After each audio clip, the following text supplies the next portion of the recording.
Hello everybody and welcome to my channel. I'm the Printivator and today we're going to be making the Imperial Tank Trooper helmet. I got these files from Label Workshop on Etsy and I'll be sure to put a link to their shop in the description below. We start off with the raw 3D print done by my CR10 printer. I printed this helmet at a 0.25mm layer height with 10% infill, and I cancelled the supports in the dome of the helmet. To remove the supports, I used some printer clippers and a blow dryer to heat up the more difficult ones. After removing the supports, you'll need to fill and sand the helmet to get a smooth surface before painting, as the layer lines will show through if you don't. I prefer using modeling paste because it sands down easily and fills layer lines efficiently.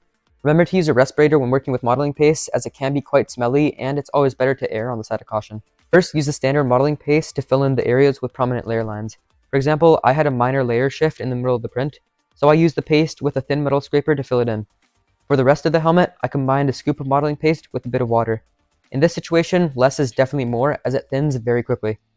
I brushed the mixture on with a thick paintbrush, applying 2 coats before sanding to ensure those layer lines were fully filled. For sanding and spray painting, remember to wear a respirator and goggles. I started with 100 grit sandpaper on my orbital sander, being patient with the areas that had the regular modeling paste. Then I switched to the 320 grit sandpaper to get into the smaller areas and smooth everything out further.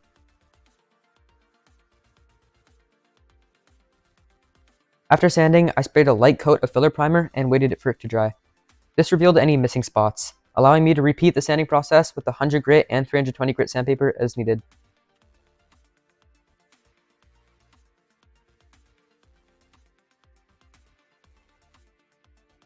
Next, I sprayed a slightly thicker coat of primer, careful not to make it too thick to avoid drips. If more sanding is needed, you can repeat the process of applying filler primer and sanding again as much as you want. Now it's time for the details. I decided to paint the helmet and a portion of the visor black to avoid painting the details by hand.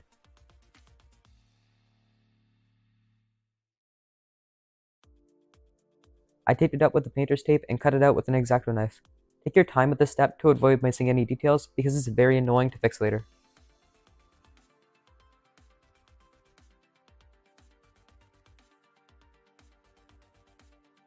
After the helmet's all taped up, I dab on some rubber cement that'll be peeled off after the helmet's painted to give a good chipped paint effect.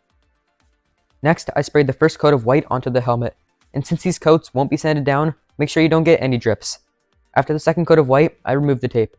It looked pretty good, but I did do some touch-up with a foam paintbrush to address a bit of paint bleeding on the top of the helmet. Now for the fun part, weathering. The Tank Trooper helmet has a sandy, kind of rusty, dirty look, and I created this color by mixing white with some yellow, and then adding a small amount of brown until I got my desired shade. I applied it with a paintbrush to the edges of the helmet, and smudged it with a foam paintbrush. I also added small amounts of brown paint over and underneath the sand color, smudging with the foam paintbrush as well.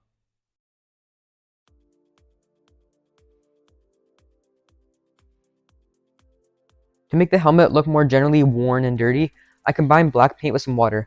Less is definitely more here too, so test a small area first to get the consistency that you want depending on how dirty you want the helmet to look.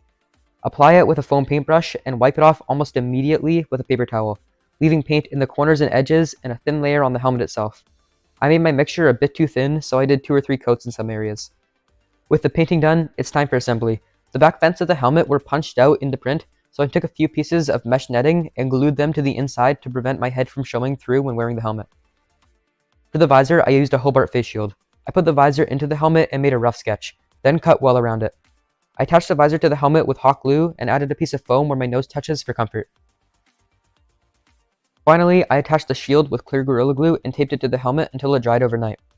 Now we're in the home stretch. The last step is to attach the greeblies to the bottom of the helmet. I used hot glue to attach them, holding them in place until they were secure.